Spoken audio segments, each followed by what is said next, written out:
দুর্নীতি চুরি আর ডাকাতি এমন পরিস্থিতি ছিল না কখন। চাঁদাবাজি দুর্নীতি চুরি আর ডাকাতি এমন পরিস্থিতি ছিল না কখন। অবৈধ সরকারে চক্রান্ত করে।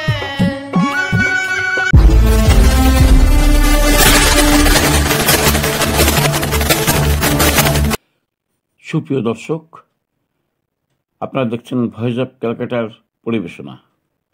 দর্শক, গত 9 মাসে অবৈধ ইউনূস সরকারের বহুমুখী বঞ্চনায় অতিষ্ঠ হয়ে পড়েছে প্রান্তিক থেকে সাধারণ মানুষ সবাই। পরিস্থিতি এখন এমন জায়গায় পৌঁছেছে যে জীবন অস্তাগত, তাদের পিঠ দেয়ালের শেষ সীমানায় পৌঁছে গেছে। বাংলাদেশের অধিকাংশ মানুষ এখন শেখ হাসিনা সরকারকে ফিরিয়ে আনার জোর দাবি তুলছে। তাদের পরিষ্কার বক্তব্য, ইউনূস নয়, প্রধানমন্ত্রী শেখ হাসিনার উপরই সম্পূর্ণ আস্থা তাদের। শেখ হাসিনা ছাড়া এই দেশটিকে চালানোর মতো কারো ক্ষমতা নেই, যত কৌশলী তারা নিক কিনা।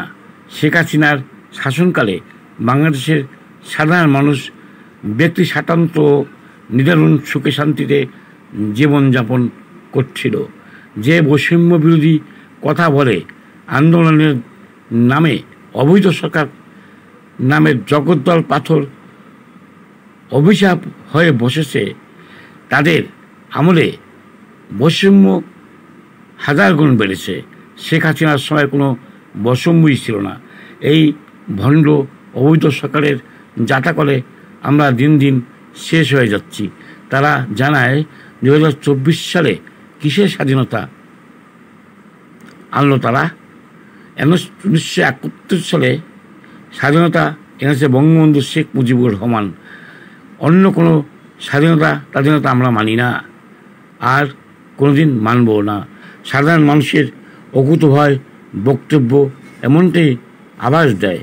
এই প্রতিবেদনের আমরা ওইসব সাধারণ মানুষের বক্তব্য একের পর এক তুলে ধরছি।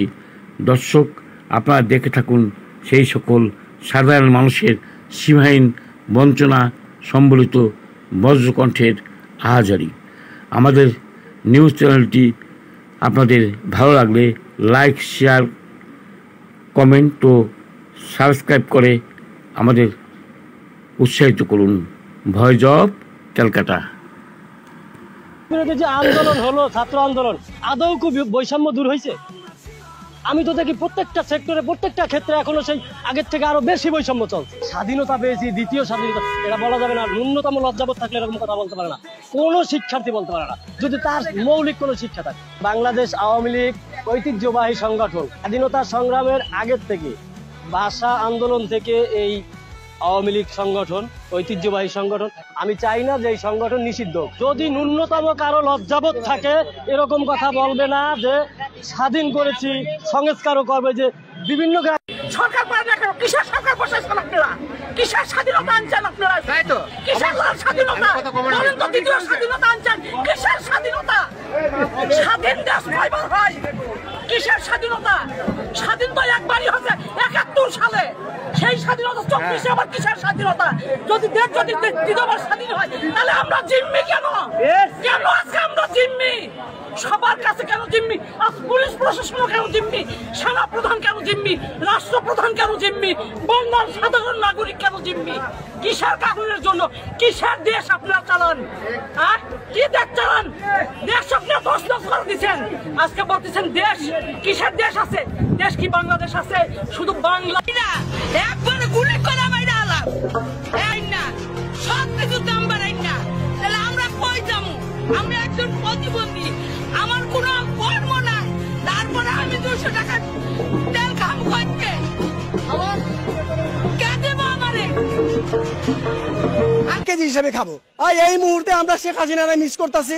আর সিন্ডিকেট আপনার মতো আমার মতো লোকজনই করতেছে নাকি? উনি উপরে ফেরেস্তা করতেছে বলতো।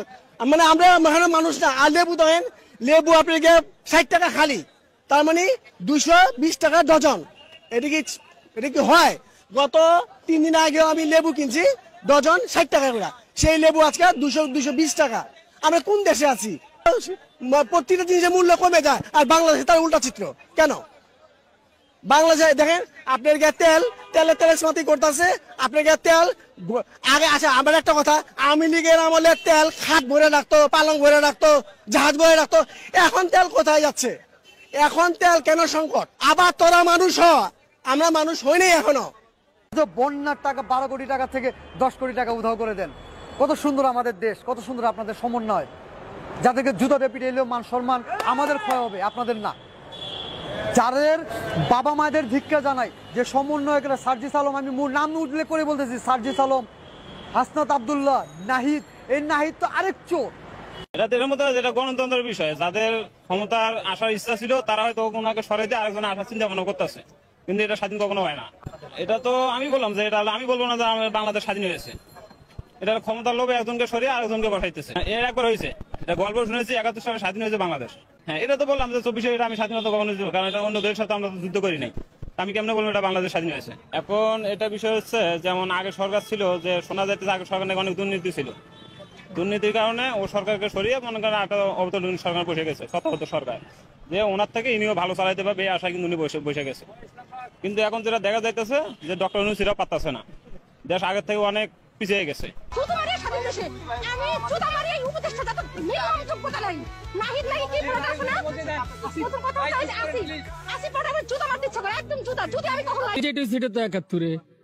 দেশ পার্টিশন আমরা আমগো ভূমি বুঝে নিছি, আমরা অন্যদের সাথে লড়াই করছি, কিন্তু এখন যদি আপনি কোন যে এইটা স্বাধীন হয়েছে 24 তারিখে, তা আমারে বুঝান আপনি কার বিরুদ্ধে লইরা স্বাধীন হইল? আমি আমার ভাইয়ের বিরুদ্ধে এটা স্বাধীন হইল? প্রত্যেকটা ক্ষেত্রে গিয়া মানুষের কল্যাণের জন্য এই সরকার কিন্তু গরিবের মেহনতি মানুষের কল্যাণের জন্য কিছু করতেছে না। আগের সরকারই ভালো ছিল, তাইলে আমরা ওইটারে কেন হরাইলাম? এই বৈষম্য দূর করতে গিয়ে তো আরো বৈষম্য বাজাই লইছি অনেক। কারণ দেখেন আপনি চারিদিকে তাকায়া বৈষম্য রয়ে গেছে, আসলে বৈষম্য দূর করতে পারেনি। প্রত্যেকটা মানুষ না যে হাল হইতেছে বাজারে নিত্য প্রয়োজনীয় জিনিস, এই সিন্ডিকেট লিগে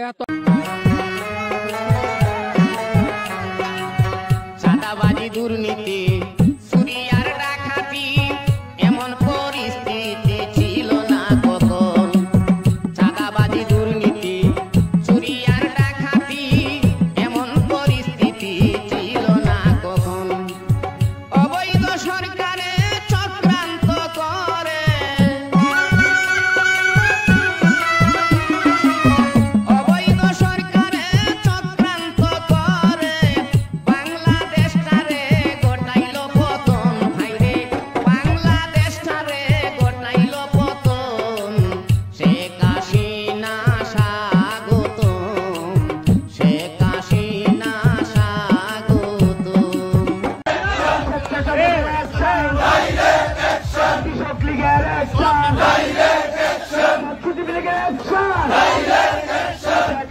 সরকার